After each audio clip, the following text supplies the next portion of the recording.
Hello and welcome to the third video in my uni crash course, and today I'm basically going to try and help you on how to be an adult. University is the first taste of independence and freedom, but along with that comes money, cooking and washing machines. So first of all, finances. I would recommend getting a student bank account. They often treat you very nicely because they want you to stay with them after you've graduated. This means that you get good interest rates and you often get little bonuses, particularly travel cards like rail cards or coach cards. I promise this isn't sponsored, but I would particularly recommend Santander. It's who I'm with. The interest rate is pretty good. I got a student rail card which gets me a third off travel, which is great, and they also are known for being particularly good for student banking. So you've come to uni and you've got to face budgeting. The first thing I would say is ignore university suggestions. I found this page on my university website where they listed how much they thought you should allow for each thing, and the prices were ridiculous. They said something like £50 for food, which is way overboard for one person. I can easily live on £20 a week, and unless you're really bad with money, I wouldn't actually recommend starting with kind of a very strict budget, because you need to learn how much things cost. Now, you are a student, you are going to be on a budget, so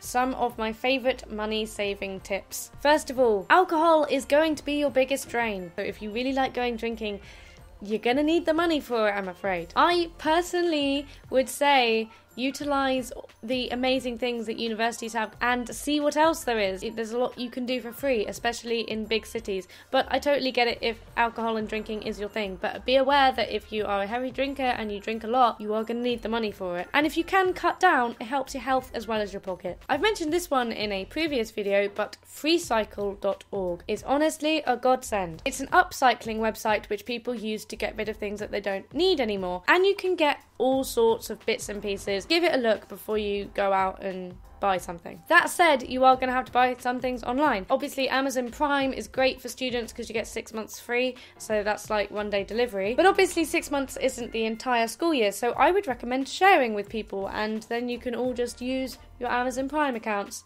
forever and ever and ever. Utilise your societies. University sports teams or art classes are going to be subsidised and are much likely to be a lot cheaper, and don't assume that because they're part of the university that they're going to be worse. For example, my dance society, it's £16 for the entire year, unlimited dance classes, which is insane, and I looked at that and went, that's a ridiculous cost. The classes are probably going to be really shit and taught by terrible people, but actually we get teachers in from Pineapple Dance Studios. Now, my dance society is a bit of an anomaly, it's particularly good, but what I'm saying is don't assume that the university society will be really bad and that you will have to pay extra to get something better. No takeaways. I know that we all love a good Domino's pizzas, but seriously, takeaways are very expensive, so just try and avoid them if you can. Though I realise that temptation sometimes takes over. Though I did manage the whole of first year without a single takeaway, which I'm quite proud of. Of course, the biggest thing for saving money as a student is don't study in London.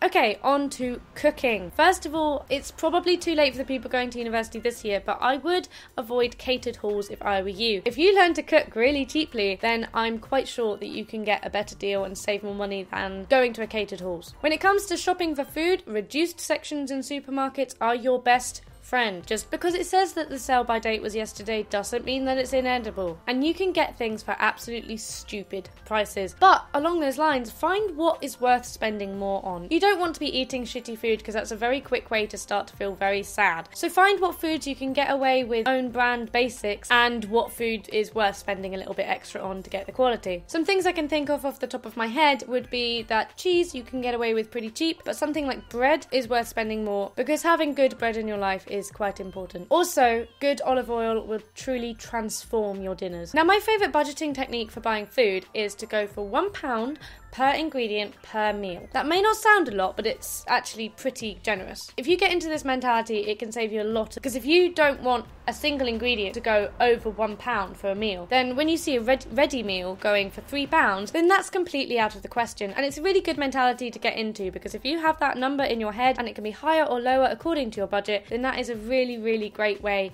to make sure that you're not spending too much on food. Because it's very easy to just spend some money on a cake because you really fancy cake. Actually, if you try and make an aim of cutting out desserts, it can be a bit miserable, but if you're really trying to save money, it does save you a lot because desserts are expensive, and also healthy diet bonus. But my number one tip, and anyone who knows me who's watching this is gonna laugh when I say this, but seriously, learn to make ratatouille. It's a gift to mankind. Oh, I love ratatouille. It is cheap, it is healthy, it is easy, it is so practical. I basically live on ratatouille. You can easily make a huge pot of ratatouille for under £5 and it will last you 3 or 4 days. So, laundry. If you've never done it before, it's much simpler than you'd think. The key to it is, unlike society, it's all about colour segregation. Whites, colours and blacks. Simple, simple. But that said, if they're old clothes and you're washing them at 30 degrees Celsius, which is better for the environment anyway, then to be honest, you'll probably get away with it. The other thing with laundry though is get a clothes horse. It saves you money in the long run because you don't have to pay for tumble drying. And also, if you're in student accommodation, the less you have to rely on the machines working, the better. So that is a whistle-stop tour of all of my tips and tricks of being an adult at university. If you have any more questions